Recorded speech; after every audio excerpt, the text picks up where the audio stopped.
ত্রয়োদশ জাতীয় সংসদ নির্বাচনে বিজয়ীদের শপথ অনুষ্ঠানের জন্য প্রস্তুত সংসদ ভবন।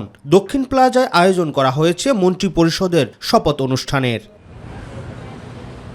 এরই মধ্যে সকল প্রস্তুতি সম্পন্ন জানিয়ে দুপুরে মন্ত্রণালয়ে যোগদানের আগে নবনিযুক্ত মন্ত্রিপরিষদ সচিব নাসিমুল গনি জানান, সংসদ সদস্যদের পরেই শপথ নেবেন সংবিধান সংস্কার পরিষদ। সকালে আপনারা জানেন যে দুই দফায় আপনার সংসদ সদস্যদের শপথ হবে। একটা তো তারা সংসদ সদস্য হিসেবে শপথ নেবেন, তার পরবর্তীকালে এই যে আমাদের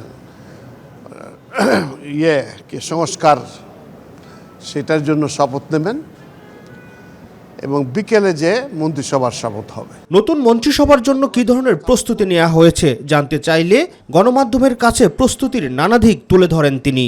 তালিকা পাওয়ার পরে তাদের জন্য যে অন্যান্য সাপোর্ট লাগে, একজন মন্ত্রী মহোদয় আসেন, তার জন্য একজন গাড়ি লাগে, একজন দেহরক্ষী থাকেন, তার বাসস্থান কোথায় হবে সেগুলোর ব্যবস্থা করতে হয় এবং তার সুরক্ষার ব্যবস্থা করতে হয়, তার অফিসকে অ্যালার্ট করতে হয়, তার নিজস্ব যে সমস্ত অফিসার কর্মচারী কাজ করবেন তাদের নিয়োগের ব্যবস্থা করতে হয়। এর আগে সকালে সাংবাদিকদের সাথে আলাপকালে গৃহায়ন ও গণপূর্ত উপদেষ্টা আদিলুর রহমান খান জানান, নতুন মন্ত্রী প্রতিমন্ত্রীদের জন্য প্রস্তুত করা হয়েছে 37টি বাড়ি।